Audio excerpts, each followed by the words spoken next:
Hello students, so we are solving integration from Blackbook and this is chapter number 2. So let us start with the sixth question.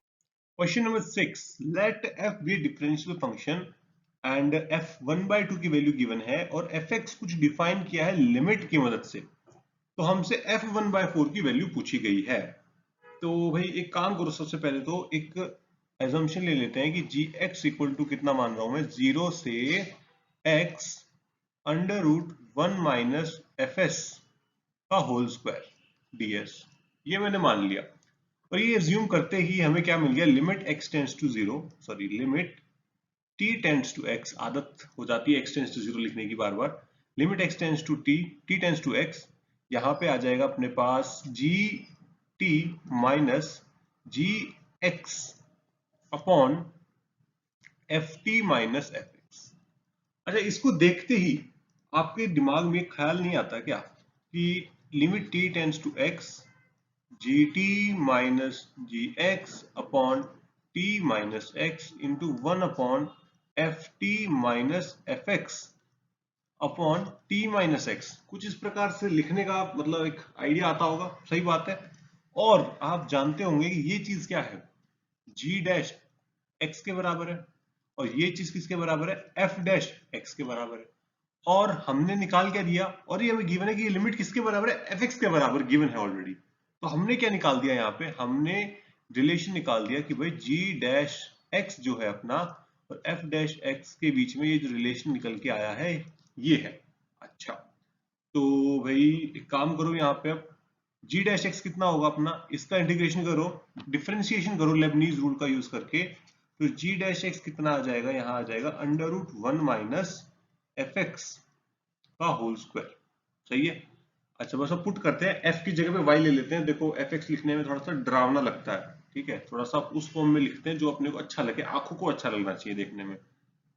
तो g dash x की जगह रखेंगे 1 minus Y square, ठीक है, और यहां लिखूंगा मैं y into D Y by D X. तो ये कितना आ जाएगा, dx equal to y upon under root 1 minus Y square D Y, और दोनों तरफ लगा दो इंटीग्रेशन। अब ठीक है, अब इसको इंटीग्रेट करते हैं। तो भाई अपन इंटीग्रेशन कर रहे थे, D integration of dx integration of y upon under root 1 minus Y square D Y. इसका इंटीग्रेशन करने के लिए 1 माइनस वाई स्क्वायर को कर देते हैं अपन टी स्क्वायर पुट, तो minus 2y D Y equal to 2t dt।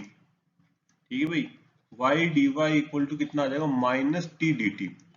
ठीक है, अगर मैं इंटीग्रेशन परफॉर्म करता हूं तो वही आएगा x माइनस, यहाँ आ जाएगा टी डी टी, और नीचे से भी आ जाएगा टी, और टी टी कट जाएगा, माइनस एक्स इक्वल टू कितना आ जाएगा, टी आ जाएगा आपके पास, टी प्लस सी। सही है।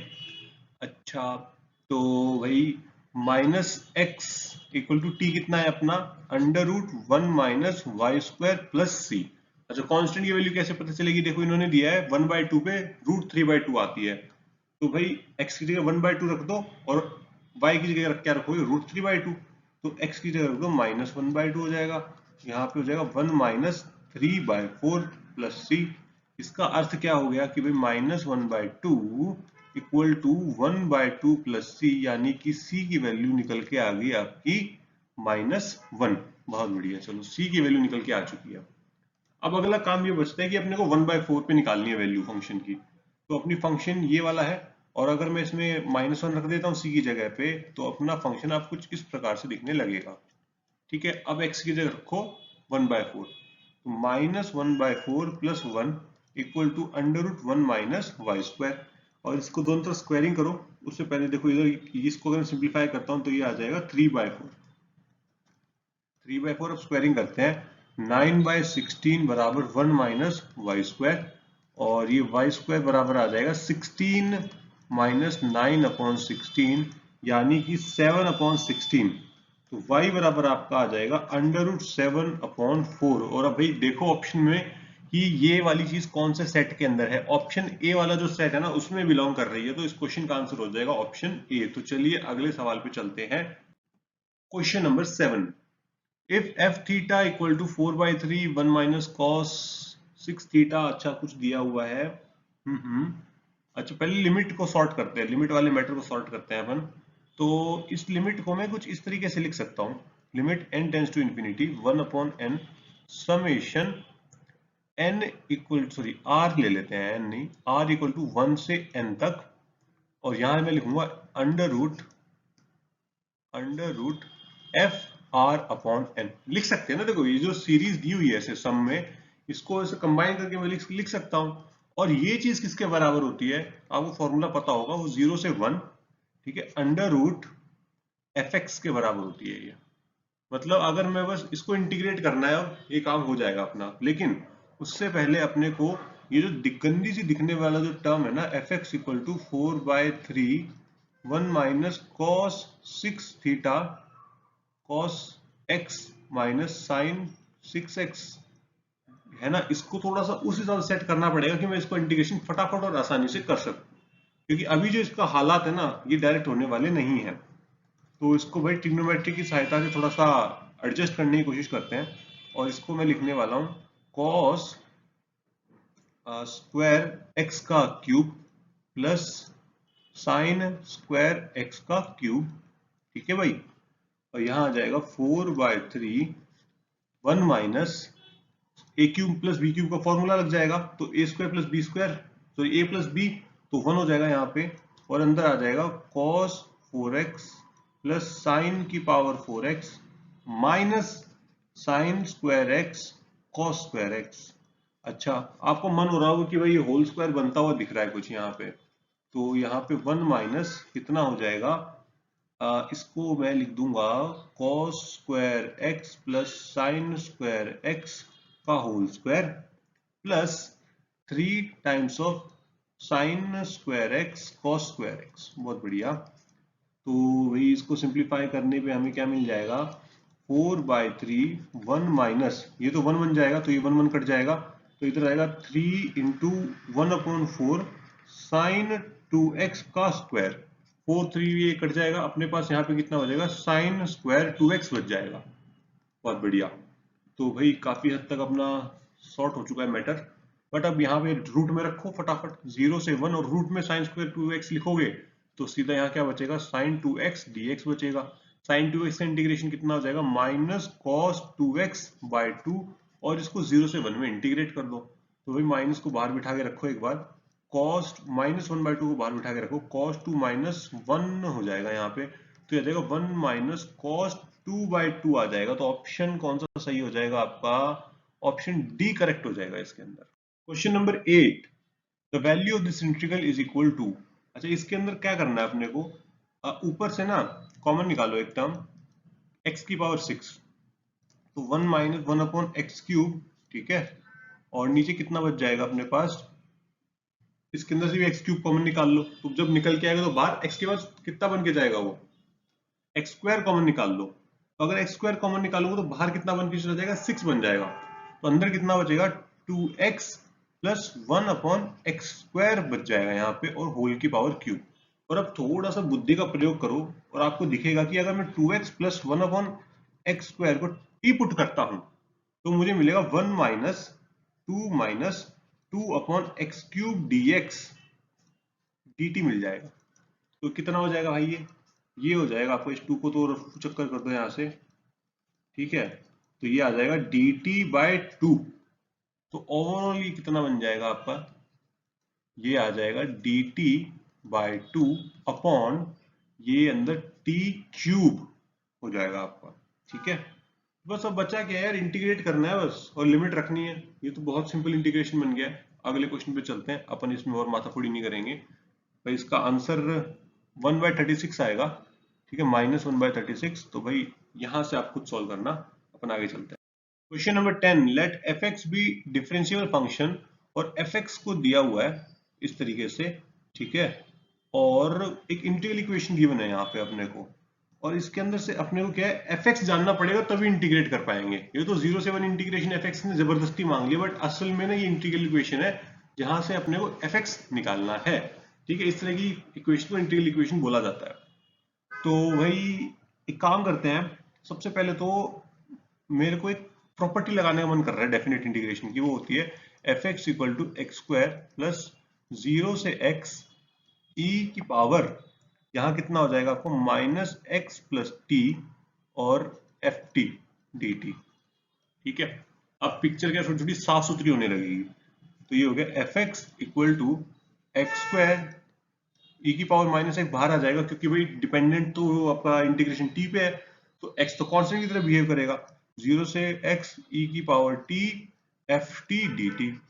अच्छा, अब एक काम करो, लेबनीज रूल। भाई लेबनीज रूल बहुत जबरदस्त चीज है, बहुत काम आने वाली चीज है, इस कभी भी कहीं पे भी लग जाएगी है। तो एफ डैश एक्स निकालते हैं। F dash X equal to कितना हो जाएगा, 2x हो जाएगा। और यहाँ पे देखो क्या लग जाएगा, क्योंकि ये भी फंक्शन ऑफ एक्स है, ये भी फंक्शन ऑफ एक्स आने वाला है, तो यहाँ क्या लग जाएगा, अपना प्रोडक्ट रूल लगेगा।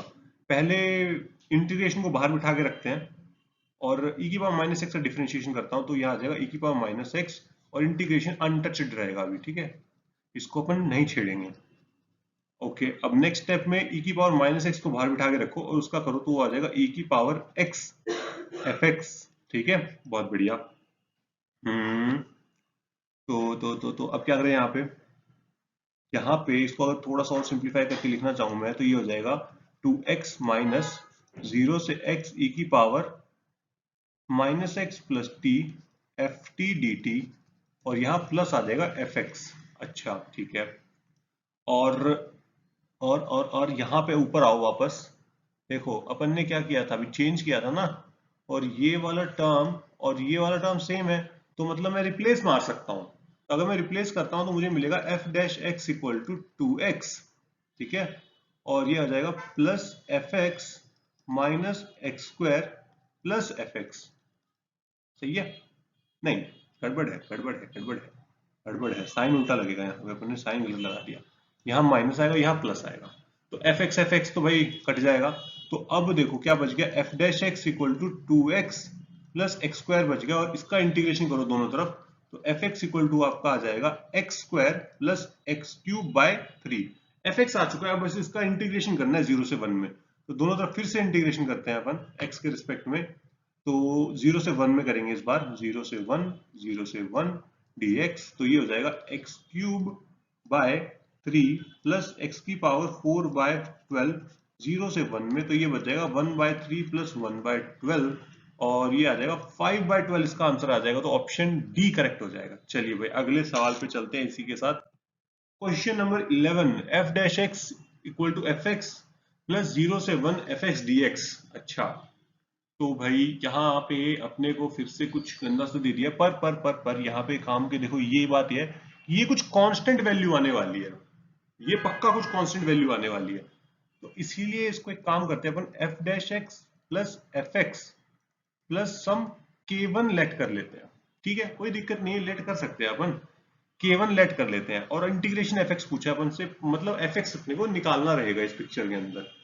तो अगर आप ध्यान से देखें इसको, तो अगर देखो इसको थोड़ा सा रिफर्बिश करके दिखाता हूं मैं आपको, तो ये एक्चुअली में क्या लिखा हुआ है, D Y by D X, ठीक है, equal to Y plus some constant k1, मतलब 1 2 3 4 5 6 ऐसे कुछ लिखा हुआ है, तो ये कितना हो जाएगा, D Y by Y plus k1 equal to D X लिखा हुआ है।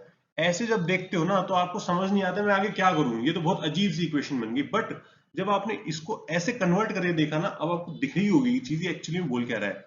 अब देखो दोनों तरफ इंटीग्रेशन ले लो, तो ये हो जाएगा ln y plus K one equal to X plus K two, नया कांस्टेंट आ जाएगा पिक्चर में। ठीक है, जो अपन integration of constant of integration लगाते हैं वो आ जाएगा, तो यहाँ बचेगा y प्लस के वन बराबर e की पावर x, और एक काम करते हैं कांस्टेंट को यहाँ लगा दो c।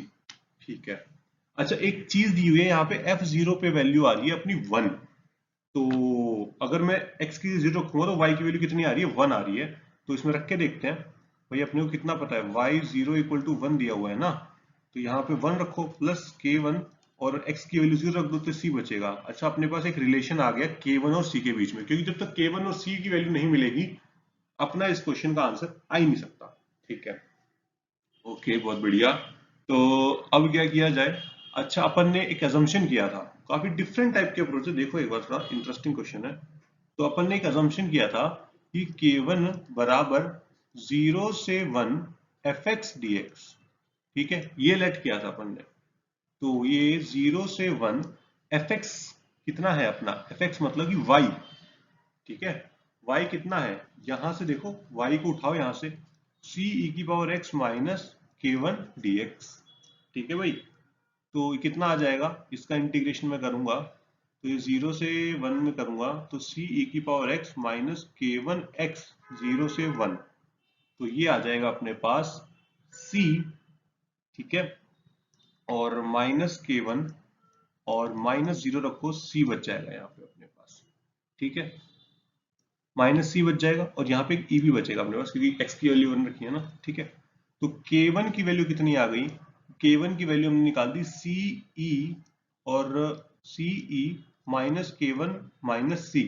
ठीक है, तो इसका मतलब ट्वाइस ऑफ k1 की वैल्यू आ चुकी है अपने पास, सी कॉमन निकालो e माइनस 1। ठीक है भाई, अच्छा अब देखो ये भी एक रिलेशन होगी k और c के बीच में, ये भी एक रिलेशन हो गया, तो c की वैल्यू रिप्लेस कर लूं मैं 1 प्लस k1 से, तो c की वैल्यू अगर मैं 1 प्लस k1 से या फिर k1 की वैल्यू रिप्लेस कर लो, k1 की वैल्यू रिप्लेस करता हूं तो ये आएगा c minus 1 equal to C E minus 1। ठीक है, तो अपने को इसको थोड़ा सा सिंप्लीफाई करना पड़ेगा, तो ये कितना आ जाएगा 2c minus 2 equal to C E minus C. ठीक है, c वाले टर्म्स को इकट्ठा कर लेते हैं अपन, तो ये होगा 3c minus E C equal to 2, तो यहां से c की वैल्यू कितनी आ गई 2/3 माइनस ई निकल के आ गई।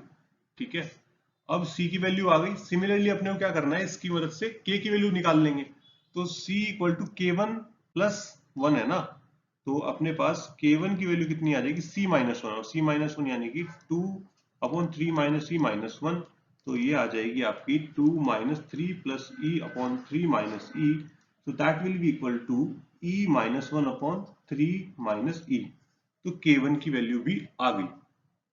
तो अपने पास fx कितना निकल के आया था, c e की पावर x माइनस k1, और c की वैल्यू अपन ने निकाली थी 2/3 माइनस ई की पावर x, और k1 की वैल्यू निकाली थी अपन ने e माइनस 1/3 माइनस ई। ठीक है, अच्छा तो भाई अब अपने को इंटीग्रेशन करना है, इसका इंटीग्रेशन करना है, तो दोनों तरफ इंटीग्रेशन लगा दो। ठीक है, तो भाई सिंपल है, 2/3 माइनस ई की पावर x माइनस ई की पावर माइनस 1 3 माइनस ई एक्स प्लस सी, क्योंकि ई की पावर एक्स का तो क्या हो जाएगा 1 ही हो जाएगा, कोई फर्क नहीं पड़ने वाला। बस इसको अब चेक कर लो ऑप्शन कौन सा सही बैठ रहा है, ये वाला क्वेश्चन तो सही है, यहाँ देखो हर जगह 1 माइनस ई लिया हुआ है इन्होंने, तो अपन भी 1 माइनस ई ले लेते हैं, तो यहाँ पे क्या करूँ 1 माइनस ई और यहाँ एक प्लस लगा दो, तो कौन सा ऑप्शन सेट बैठ रहा है, ऑप्शन बी सेट बैठ रहा है यहाँ पे, तो इस क्वेश्चन का आंसर हो जाएगा ऑप्शन बी। तो भाई ये था आज के लिए हमारे 5 सवाल, और इन क्वेश्चन को डेफिनेटली आप ट्राई करना, और हमारे जो और भी सीरीज है अपनी लिमिट के सारे क्वेश्चन किए अपन ने, ठीक है, वो भी को चेकआउट करना। ओके, टाटा।